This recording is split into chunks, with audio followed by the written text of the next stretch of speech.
While the world has been dealing with this pandemic for the past year and a half, there's been others before it with similar results in society. Alex Crescenti spoke to a local professor who's been researching contagious diseases about what trends she sees in viruses across time. The more things change, the more they stay the same. This COVID-19 pandemic has challenged many of us to adapt to the current problems. And now with the vaccine rollout, there has been a great deal of hesitancy. But history tells us it's always been that way.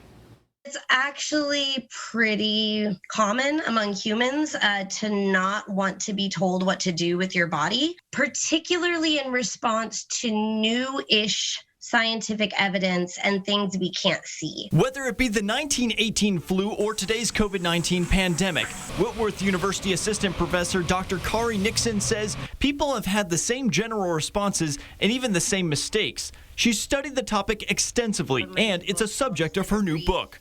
Take mask wearing, for example. Dr. Nixon says 100 years ago during the Spanish flu, there's evidence people resisted wearing masks. But also something that plagued many areas in early 2020, supply chain issues. They didn't have masks. And so you would see these more than resistance in the newspapers. What I see is people asking women to get together and sew all the masks they can possibly sew for the doctors and the nurses. Dr. Nixon also says vaccines have been met with hesitancy throughout the centuries.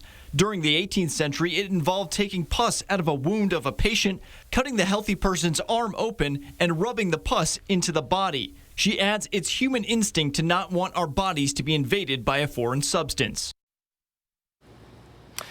And although there have been some things like polio, there weren't that much vaccine hesitancy. Dr. Nixon says the feeling was much different because of the younger generation getting that virus. Reporting in studio, Alex Crescenti, 4 News Now.